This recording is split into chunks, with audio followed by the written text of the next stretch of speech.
Trillin woke up 20 minutes before her alarm went off.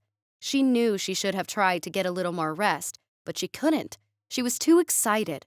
Today was the day the Galactic Allied Council would meet to discuss the new interplanetary sapients on the block, the humans, and their planet Earth's unique atmosphere type. It was standard to wait for a species to achieve interplanetary travel, which the humans had a few weeks ago, before they are approached by ambassadors of the Alliance. That's where Trillin came in, as she was the lead ambassador for meeting new species. She was a member of the Rancis species, tall, lithe bipedal beings with soft teal skin that was occasionally mottled with purple spots. Trillin herself was just over 3 quadrants tall. She stretched her 2 long arms and flexed the 2 opposable digits and 3 extremity digits. She did the same with her lower extremities and digits. Then she took a long, deep breath of her nitrogen-rich room through the holes on her shoulders that all Rances had, and decided it was time. She got up and started to get ready. She donned her official vestments, the headband that acted as a universal translator, and the breathing pouches her species required in atmospheres less than 40% nitrogen. Only her room was nitrogen-rich, as other species on this shared planet needed a different atmosphere than she did, and theirs was far less than 40%. Trillin took a moment to study her reflection. Her deep purple eyes, accented by bright blue vertical slit pupils, were plenty clear, but she still took the time to wash them. She also took the time to clean her mouth, set directly between her 2 eyes, and made sure the calcium ridges that lined either side of it were nearly sparkling. She wanted to look her best today. She even took the time to pull the long red-plumed feathers that grew from the top of her head into a neat bundle so they would fall together down her back instead of creating a wild mass behind her as she usually left them. She gathered the text that had been given to her on the humans' culture and language.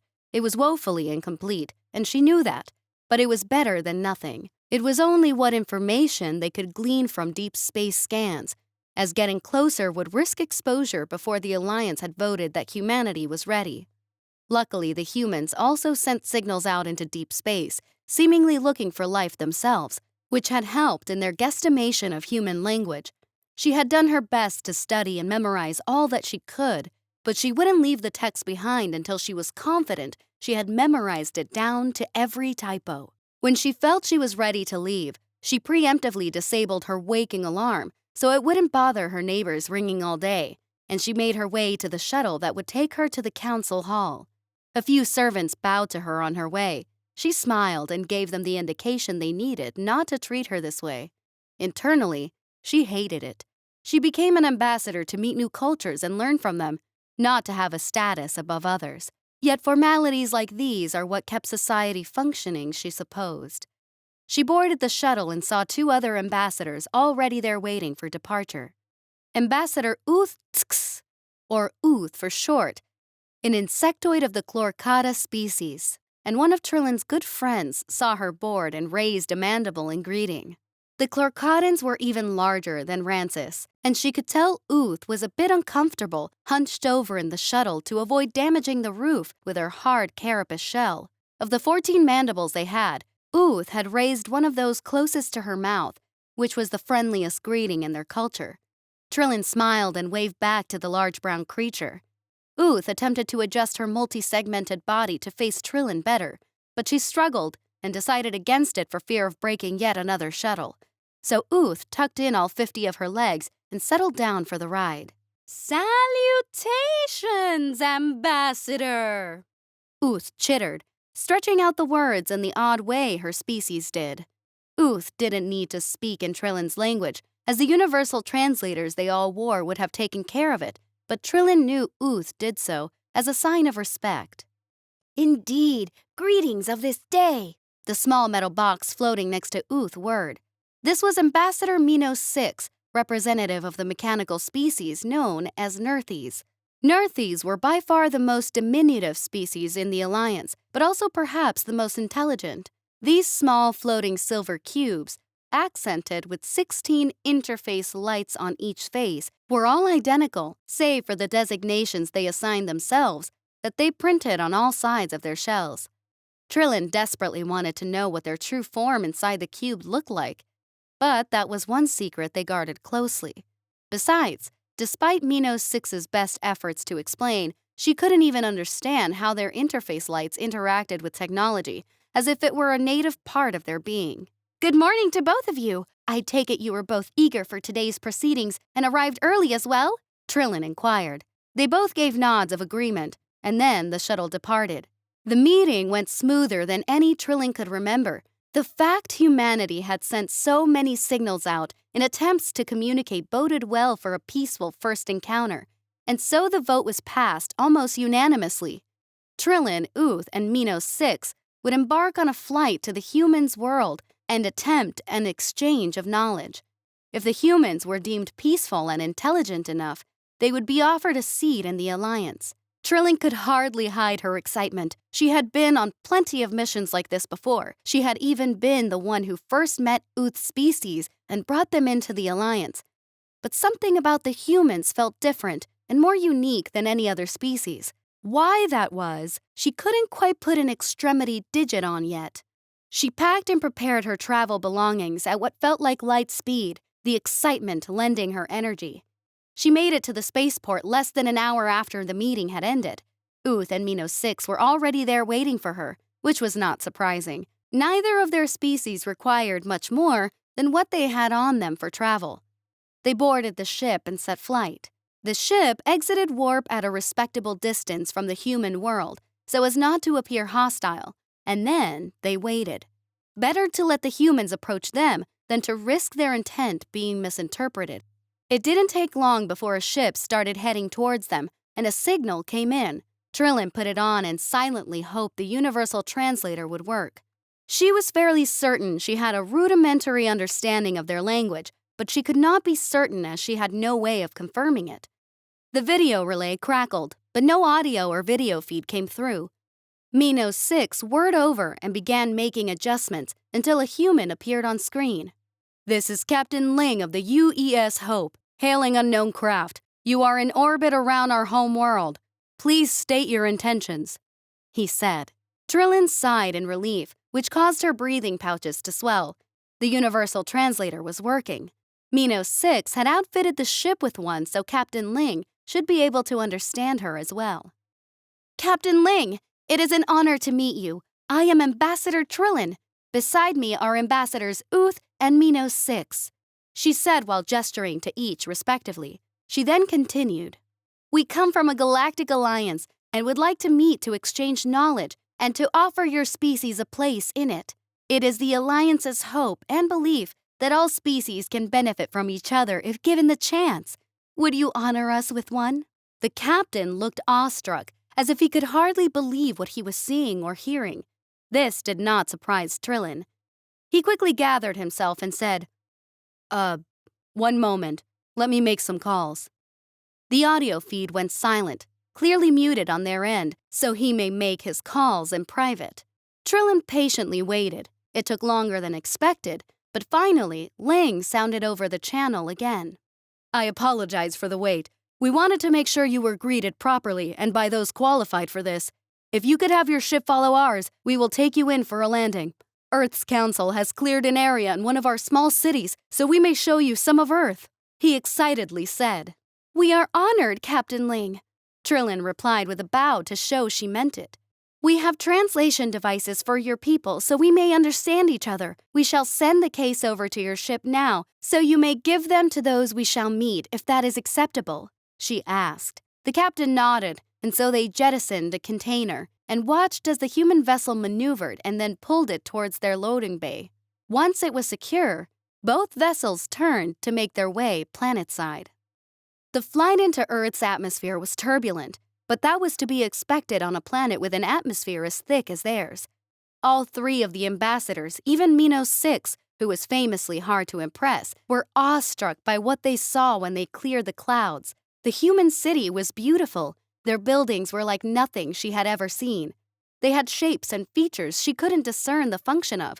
She knew they must have one, after all. Why would the humans go to such effort if they did not? This gave her even more excitement. Humans, it seemed, had even more knowledge to offer than they had hoped.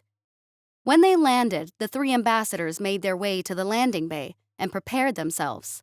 Then Minos 6 chirped, and the doors opened. Warm gases flooded in, and she felt her breathing pouches relax completely. This surprised her. The only other planet that had a high enough nitrogen content for her to breathe without them was her home world. Yet it appeared the human planet had plenty of nitrogen. And so, she took the risk, removed the pouches, and inhaled deeply. A cacophony of color racked her vision as soon as she did. It was so startling that she had to catch herself on the doorframe. This was unlike anything she had ever experienced. She could tell Uth, and even Minos 6, whose lights were shining a pure gold, indicating enthrallment, were similarly affected. Trillin guessed that he must have taken a sample of the atmosphere to taste with his true form, whatever lay inside his exterior shell, if it even was a shell. She looked around in awe and wonder. The human world was vibrant in a way she had never seen before. She could almost feel the colors. She felt as if her senses were all opening up into each other.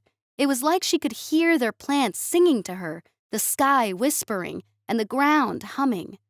She wished she could simply lose herself in it, but she shook her head, having to remind herself of their mission.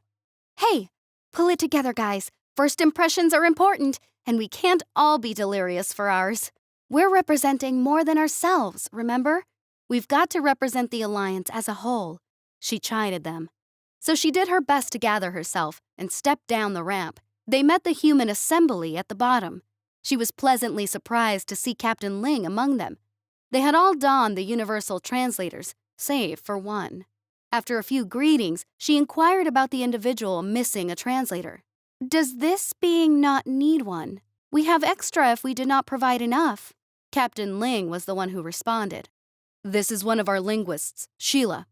She opted not to wear hers so she could hear your native tongues herself and attempted to gain a better understanding of your cultures. This impressed all three ambassadors, but none more than Uth, who finally seemed to have pulled herself from the delirium the atmosphere had imposed on them. Uth sidled forward and entered a deep bow, her head almost touching the ground. This one is deeply honored by this, Uth struggled to say in the human language as best she could. Everyone was slightly startled, including Trillin and Minos 6. Neither of them had realized that Uth had attempted to learn the human tongue, but it made sense to Trillin that Uth would be flattered. Very few ever attempted to learn the Clorcanan language due to it being extremely difficult to speak without an insectoid mouth and mandibles. Sheila's face flushed a deep red, accentuated all the more in the eyes of the ambassadors due to their altered state. But she looked up and spoke calmly. I see you have honored us by learning some of our language, and I believe that respect should go both ways. Trillin was impressed. Less than 10 minutes into the meeting, relations were better off than any previous diplomatic mission had ever gone. She wondered internally if this was due to the atmosphere's effects. Perhaps humanity felt them as well, and it led them to being more accepting of the unknown. The human assembly then set off, giving the ambassadors a tour of their city. They showed them their buildings and their vehicles. The thing that blew Trillin away the most was the way their buildings seemed to move depending on how you looked at them or thought about them. But she held in her queries about it. They were given a tour of the zoo and aquarium. The sheer amount of varied life forms the human world had spawned staggered the Alliance delegation. It wasn't unusual for planets in the Alliance to boast a large biodiversity, but Earth's seemed to have a uniqueness to each species that was far more varied than average. The humans took extreme care in creating artificial habitats for as many species as they could preserve, before evolution completely replaced it with something just as wild as it was new. This extended from the largest creatures, some of their aquatic species which they were told shared a distant common ancestor with humanity, down to their tiniest, most minuscule species, the insects. Uth was absolutely smitten with how well the humans treated the native insects on their planet. They each had their own curated environment and were fed specialized diets. Of course, this was standard practice for animals in captivity on almost all worlds, but not all worlds considered non-sapient insects worth preserving, studying, or caring for. Trillin knew at times this bothered Uth, but clearly that wouldn't be a problem here. May I hold one of these? Uth inquired to a female human scientist while gesturing to the small glass enclosure she was standing in front of. Oh, of course! This is an Amazonian giant centipede, the scientist said while placing the creature onto Uth's outstretched upper legs. Oh, she's delightful! Do you think she looks like me? Uth asked with genuine glee in her voice. I'm impressed you knew she was a girl. She does bear a striking resemblance to you, doesn't she? Then again, she should. After all, her name is PL, which is short for Pretty Lady. The human scientist responded with a smile. Trillin had never seen a Chlorcaton's face flush before, but she was positive she just had. These humans, it seemed, had a knack for diplomacy and establishing good relations. Uth recovered her composure and responded, I am so very flattered and honored you treat your insect kind so well. Truly, you have my thanks. We humans believe there is knowledge to be gained from all things, even if they cannot speak to us to share it. The scientist replied simply, as if it were a universal fact. The other humans nodded their agreement. Now it was Minos Six's turn to be impressed. He whirred and chirped in delight. No other species had a love of knowledge like the Nerthes, except maybe the humans, apparently. Seeing how pleased he was with their pursuit of knowledge, the human delegation decided where to take them next. They brought them to what they called a library, a great building filled with tomes in which the humans had written texts. The sheer amount of them blew the ambassadors away. It felt as if they could walk through this building forever without the shelves of tomes ever ending. Minos Six floated between the shelves, scanning titles, chirping when he found one intriguing. Each time he did, one of the humans would pull the tome from the shelf and open it for him. After a few hours of this, Minos Six stopped near the table in the central area and let out a low whistle. Trillin recognized the sound. What ails you, Minos Six? She asked him while gently setting one upper extremity on his shell. If only this knowledge was digitized so I may interface with it more easily, he whirred glumly.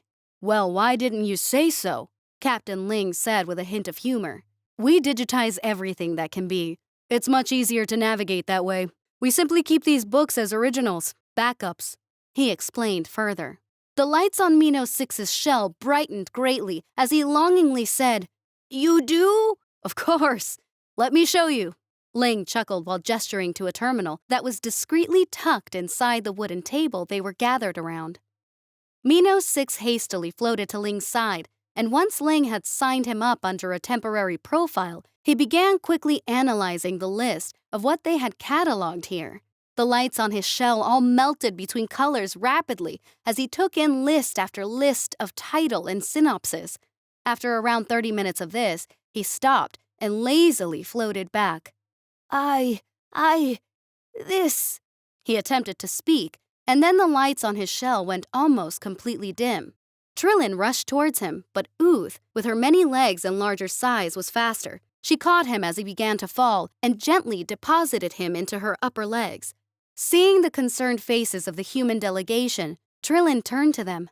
Worry not. He simply got overexcited and fainted. He will rejoin us momentarily when his shell reboots, she explained. She could see the relief wash over them, and this brought her joy.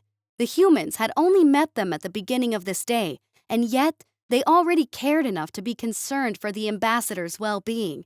If there had been a checklist of approval for making it into the alliance, the humans would have checked every box so far twice over.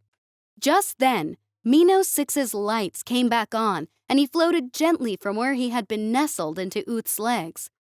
I apologize. That was most embarrassing, he whirred sheepishly. Don't scare us like that, buddy. I thought maybe our tech had harmed you somehow. Captain Ling said comfortingly. The lights on Minos Six's shell sparkled as he responded. Quite the opposite. In fact, I was quite shocked, impressed, and then overjoyed at your species' meticulous notation and subsequent cataloging of data. Please correct me if I am wrong, but does this indicate that you have over 3 zettabytes of data stored here? Captain Ling's shoulders squared, and with pride in his voice, he answered, It does indeed. All human knowledge is preserved in this database. Not all of it is freely accessible, but it is preserved here nonetheless. It is too precious to lose. Minos 6 couldn't contain his joy at this answer. He began floating around, chirping and whirring in a melodic way Trillin had heard only once before. As he danced through the air, the interface lights on all sides of him began to pulsate through colors. First a silver, then a deep blue. They lingered there for a moment before flashing a bright yellow into orange, before subtly fading into a beautiful teal.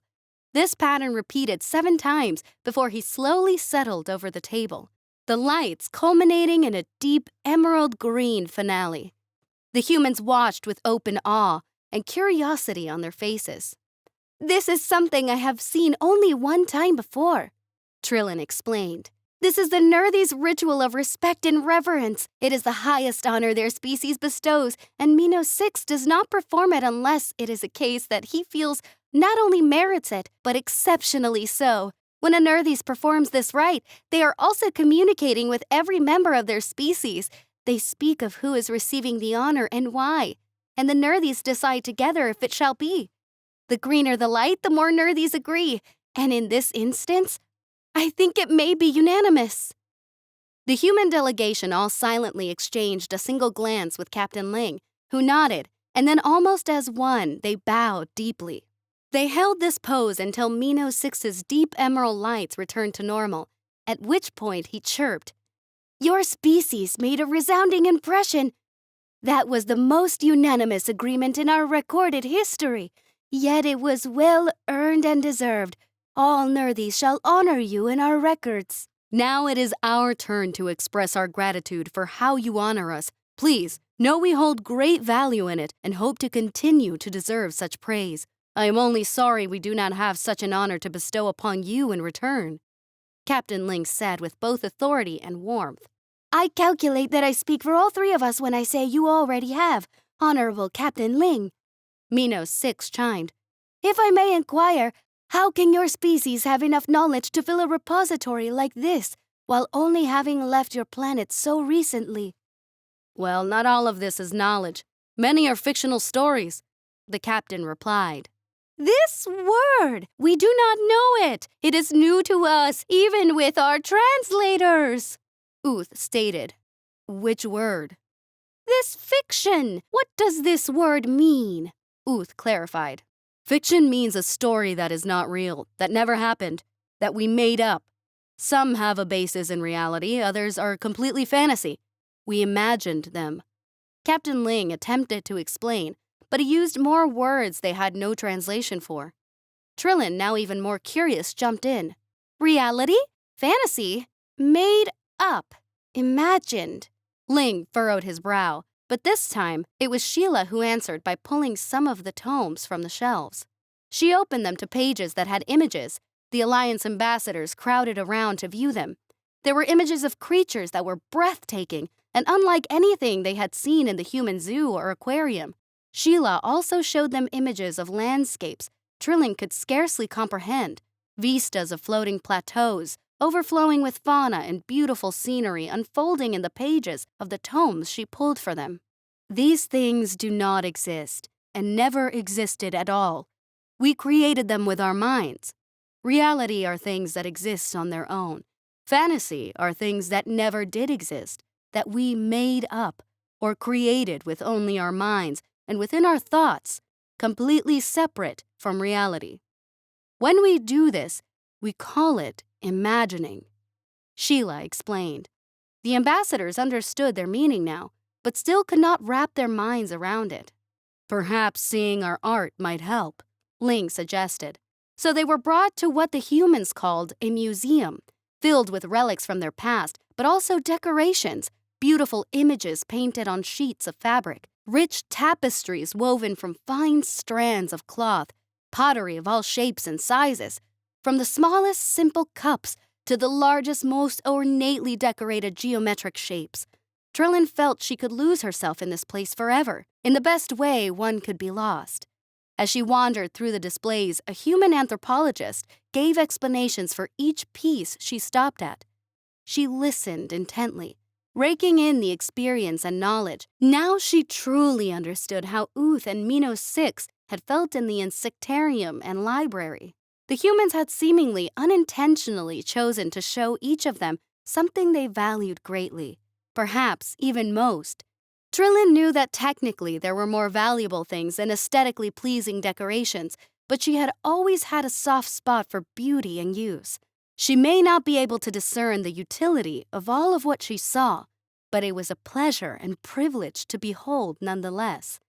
Minos 6 and Uth were both in for another treat when they approached the history section of the museum. It was here that they made displays of many things from their world's past. For Uth, it was a model almost identical to the centipede she had held earlier that day, but this one nearly the size of Trillin herself. A human archaeologist explained that this creature, an arthropleura, lived on Earth over 250 million years prior. Uth was smitten with it and spent a long time inspecting both it and the fossilized exoskeletons of them the humans had on display. For Minos 6, it was everything about the history section of the museum. To him, this was just further proof that the humans were deserving of the distinction he had given them earlier. They had preserved every relic they could, no matter how seemingly insignificant. This prompted him to once again perform the Nerthi's respect ritual. As before, the humans all took a deep bow at the waist and held it until his lights returned from the emerald green they'd settled on. It seemed once again a unanimous vote. While this was happening, Trillin was still losing herself among the works of colors that hung in frames on the walls. The humans called them paintings, and she had been told they were for appreciating, viewing, and decoration. It was an easy concept, but each picture held something so different from the last, such a simple utility, so perfectly executed in every frame. To all species in the Alliance, art was an elegantly designed function, sleek, beautiful in its smooth operations, no matter what it was. But for the humans, art was an expression and communication. It was in a way similar to their universal translators, a way to communicate free from the shackles that bound language. Free from reality, Trillin thought internally. She felt herself getting overwhelmed, so she closed her eyes in an attempt to ground herself. And that's when it happened. That's when she imagined, for the first time in her life, perhaps for the first time in anyone's life that wasn't human. She saw creatures swimming through her mind she had never seen before. How was this possible? She couldn't comprehend. And then it clicked. The human atmosphere, that had to be the key.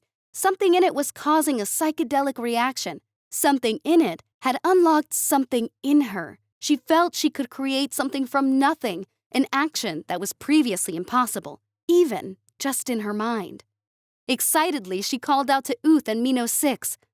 "Close your eyes and empty your mind. Let fantasy take you." They both complied, and she saw Uth's face overcome with awe, and Minos 6's lights began flashing in sequences and colors she had never seen on Unearthes before. After a moment, the two exchanged a look and simply exclaimed, "I think we get it now." The cultural exchange ended there, not because they were done, but because the ambassadors were almost too overwhelmed to continue. So they elected to return to their ship for the time being to gather themselves. Once they were back on board, and the landing bay doors had been sealed, and Trillin's breathing pouches placed back on her shoulders, they all felt themselves and their minds return to normal. The three of them sat in silence for a moment, eyes closed, trying to imagine again. But it was clear. They could not without the human's atmosphere, no matter how hard they tried. It had been effortless out there, but impossible to even think of now. Trillin laughed to herself, the irony that she could not even imagine imagining now. Oh, how would she explain it to the council? And then it hit her. What if they bottled some of the atmosphere and had the humans show council members and explain? She brought the idea up to her colleagues, who wholeheartedly agreed. They sent a transmission to Captain Ling with their idea, who agreed to discuss it with the rest of the human delegation and Earth's United Council. So it was decided that the human delegation would don their atmosphere suits, as well as provide an extra filled with atmosphere but unoccupied, and board the ambassador's ship to go meet the Alliance. Upon returning to the Galactic Allied Council with the human delegation in tow, a first happened. For the first time, it would not only be the Alliance's ambassadors making the case for a new species to join, but members of the species as well. The ambassadors all gave their accounts, which were glowing recommendations.